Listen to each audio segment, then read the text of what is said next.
Halo semuanya, hari ini secara khusus saya mau berbagi buat teman-teman, orang tua, murid, guru, atau siapapun tentang esensi dari belajar matematika. Nah, kenapa saya ingin sekali berbagi soal hal ini? Karena ada beberapa hal yang saya pelajari dari seminar, course yang saya ikuti, dan saya pikir itu sangat menarik dan sangat berharga untuk bisa dibagikan. Selain itu juga karena mungkin kayak seringkali kita diperhadapkan pada pertanyaan atau kenyataan bahwa ngapain sih belajar matematika, sekali lagi apa sih aplikasinya dan segala macam. Nah, cuma sebelum saya masuk kepada inti dari apa yang saya akan bagikan, saya ingin kita bersama-sama melihat apa sih keterampilan atau skill yang di tahun-tahun ini dan bahkan tahun-tahun ke depan diharapkan untuk dipunyai generasi muda secara khusus saat ini. Nah, saya mengambil contohnya salah satunya dari salah satu company besar yang mungkin kita tahu untuk networking dari LinkedIn. Nah, saya akan tampilkan foto setelah ini. Nah, teman-teman bisa lihat dan baca sebentar ada apa sih skill-skill yang diharapkan untuk dipunyai bagi generasi masa depan.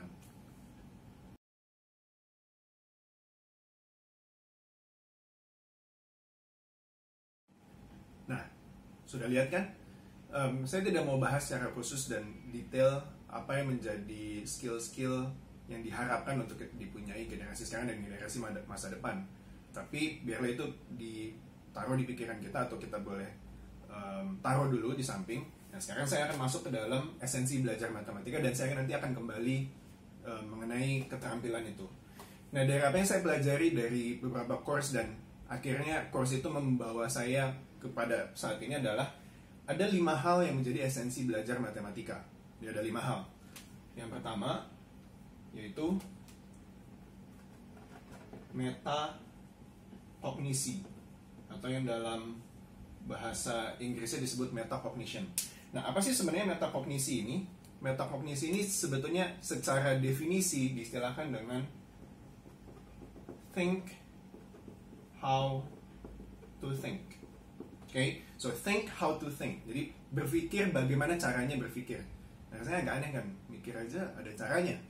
Tapi memang seperti itu. Nah, secara praktis, apa sih sebetulnya maksudnya dari metakognisi ini? Nah, sebenarnya hal-hal yang mungkin biasa kita lakukan seperti misalnya, satu, analisis, lalu berpikir kritis, lalu berpikir kreatif, misalnya, lalu secara logis, dan teman-temannya.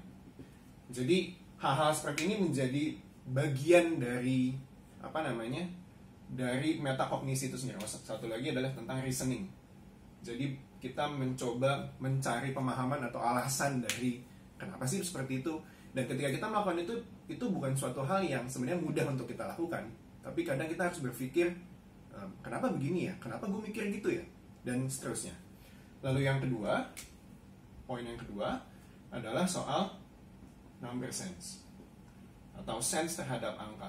Nah, untuk bagian yang ini mungkin kita cukup mengenal karena biasanya matematika sangat terkait dengan angka dan orang sangat mudah untuk ngomong, oh jago matematika ya pasti jago ngitung. Walaupun sebenarnya itu salah sih, tapi kita sangat erat dengan bermain dengan angka ketika kita bicara soal matematika. Nah, cuma number sense ini maksudnya apa sih? Contohnya, misalnya saya punya pertanyaan 18 kali 5. 18 kali 5 itu berapa sih? Kalau kita hitung kalkulator, 90. Nah, masalahnya bukan jawabannya, tetapi bagaimana kita mendapatkan jawabannya. Nah, 18 kali 5 ini contohnya kita bisa kerjakan dengan beberapa cara. Nah, salah satu cara yang bisa menjadi number sense itu adalah daripada kita hitung, kita tahu cara hitungan bersusun seperti ini, 0, simpan 4, lalu jadi 9. Nah, bukan cara ini yang kita fokuskan, tapi misalnya 20 kali 5, okay, lalu dikurang dengan 2 kali 5, sehingga nantinya akan menghasilkan 100 dikurang 10 menjadi 90. Nah, contoh lain juga, misalnya seperti jumlahan, misalnya 13 ditambah 19, itu bisa kita hitung dengan 12 ditambah 20. Hasilnya sama-sama 32. Nah, ini contoh dari number sense. Yang ketiga, kita bicara yang ketiga adalah soal Contohnya visualisasi. Nah, ini saya contohkan di video saya yang tentang diferensial, keturunan, dan juga tentang pecahan. Visualisasi ini sebenarnya apa sih tujuannya? Sebenarnya makna intinya Mbak, kita berimajinasi.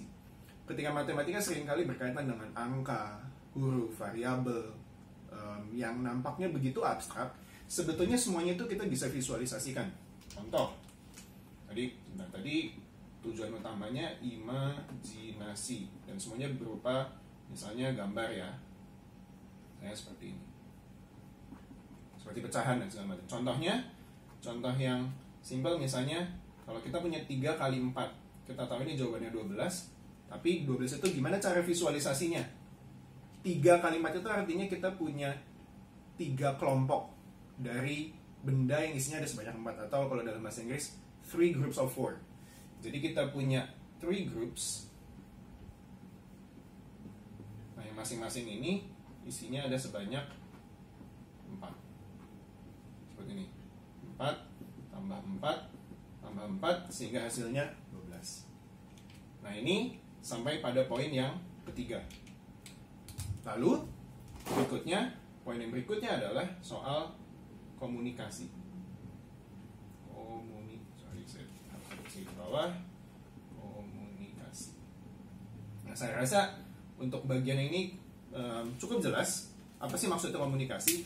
Nah, seringkali sebetulnya di dalam matematika bukan hanya kita dapat jawabannya, bukan hanya kita tahu caranya, tapi ada hal-hal penting yang sebenarnya kita bisa bagikan ke teman kita. Jadi apa sih yang kita pelajari di komunikasi? Sebenarnya kita belajar untuk tadi lanjutin reasoning, kita mencari penjelasan dari segala macam apa yang kita kerjakan, tapi kita juga akhirnya mempersuasi orang.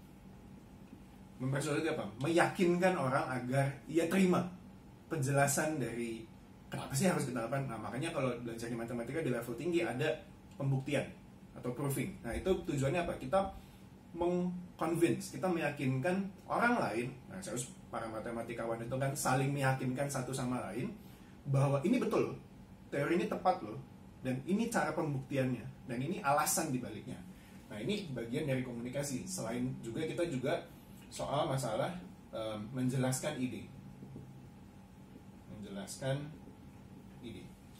Nah, yang terakhir, tapi bukan yang paling tidak penting, karena sebenarnya kelima poin ini tidak ada urutannya, karena yang tergantung keingetnya aja. Yang terakhir adalah soal generalisasi. Nah, kalau yang tidak terlalu paham dengan istilah ini, generalisasi itu sebetulnya bermakna bagaimana kita membuat general, membuat jadi umum, membuat jadi bisa diterima secara luas. Contoh topik yang paling terkait adalah misalnya apa? Barisan dan deret. Ketika kita punya, kalau yang suka ikut tes psikologi dan teman-temannya misalnya 1, 3, 5, 7 dan seterusnya. Lalu kita bisa buat polanya. Nah, pola itulah yang dimaksud dengan generalisasi itu. Artinya kita sebenarnya tujuannya apa? Kita sedang mencari, kalau di matematika kita cari Tn atau term Kn-nya rumusnya apa? Misalnya dalam hal ini 2n-1. Nah, ini sebenarnya tujuannya apa? Kita mencari pola atau pattern. Atau ini satu. Atau yang kedua, kita sebenarnya bertujuan apa? Memprediksi. Seperti itu. Nah, kalau kita belajar lebih lanjut soal matematika secara lebih mendalam, apa sih yang menjadi intinya tapi inti dari kelima hal ini sebenarnya mengerucut pada satu hal yang paling terakhir, bahwa matematika itu sebenarnya adalah study atau science of patterns. Artinya kita sedang belajar tentang pola-pola yang ada dalam hidup kita, pola-pola yang ada di dunia.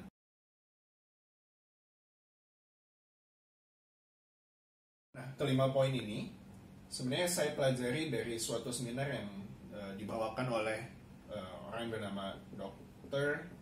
Jaap van Haar, kalau ada yang mungkin pernah tahu. Nah, beliau adalah seorang guru konsultan matematika di Singapura. Dan menurut beliau, 5 poin ini adalah 5 poin penting yang seharusnya ada di dalam setiap pelajaran matematika. Nah, itulah mungkin yang menurut beliau sampaikan ketika dalam salah satu seminarnya adalah kenapa sih anak-anak itu seringkali bertanya, kenapa sih kita belajar ini? Aplikasinya apa sih? Pertanyaan-pertanyaan serupa semacam itu, ternyata jawabannya adalah karena mereka tidak pernah merasakan kelima poin ini di dalam pelajaran mereka. Nah, menarik bukan? Maksudnya berarti artinya ketika kita coba refleksikan dan evaluasi pelajaran matematika kita ya, sebagai murid, sebagai guru, sebagai orang tua, jangan-jangan karena kita tidak benar-benar merasakan matematika yang sesungguhnya, sehingga akhirnya itu menjadi suatu pengalaman yang tidak menyenangkan bagi kita ketika kita harus belajar matematika. Akhirnya keluarnya apa? Matematika nggak enak lah, bosan lah, sulit lah, dan segala macam. Karena kita tidak terfasilitasi dengan baik untuk merasakan kelima pengalaman ini. Nah, kalau saya kembali ke apa yang saya sampaikan di awal mengenai skill tadi, coba kalau kita lihat kelima poin ini. Coba kita lihat kelima poin ini. Dan bandingkan dengan skill atau keterampilan yang diharapkan dimiliki oleh generasi masa kini dan generasi masa depan. Bukankah sebenarnya semua itu, ya ini tidak semua lah, ada beberapa hal dan bukan banyak hal yang kita bisa pelajari melalui belajar matematika. Contoh, berpikir kritis, kita belajar menganalisa, belajar reasoning, belajar menjelaskan ide kita, belajar meyakinkan orang, belajar menjelaskan ide, berkomunikasi dengan orang lain, dan bahkan sebenarnya komunikasi ini sebenarnya terkait sekali dengan berkolaborasi dengan orang lain, karena kita belajar untuk diskusi dan memperdalam apa yang kita pahami juga. Kita belajar visualisasi, soal berimajinasi, kita belajar soal pattern, memprediksi sesuatu di masa depan. Dan kalau kita pelajari lebih dalam lagi, bahkan kita belajar hal-hal karakter lah, nilai-nilai yang sebenarnya kita perlu miliki dan selama ini seringkali sudah digaungkan berulang-ulang oleh pemerintah atau siapapun. Misalnya kita belajar respect, menghormati ide orang lain, belajar untuk self discipline. Kalau kita mau ngomong, ya mungkin tunggu orang lain ngomong dulu. Kita belajar mendengarkan pada akhirnya, dan kita akhirnya juga belajar berbicara. Dan banyak hal lain yang sebenarnya kita pelajari dalam matematika, bukan hanya soal berhitung. Jadi bisa dibilang mungkin kenapa sih matematika itu sulit selama ini? Karena kita salah belajar. Nah, itu kesimpulan saya secara pribadi berdasarkan refleksi perjalanan pelajaran saya di dalam online course maupun workshop yang saya jalani, dan yang saya harap itu juga bisa diterima bagi sebanyak mungkin orang melalui pesan saya dalam video ini. Nah, itu pesan saya di saat ini melalui video ini, kiranya bisa bermanfaat bagi teman-teman, orang tua, guru, murid, dan biarlah kita boleh semakin belajar untuk memaknai belajar matematika dengan secara khusus kelima poin ini. Kita usahakan gimana caranya. Mungkin di lain kali, di video yang lain saya akan berusaha memberikan contoh bagaimana sih agar kelima hal ini bisa kita wujud nyatakan di dalam setiap belajar matematika. Terima kasih.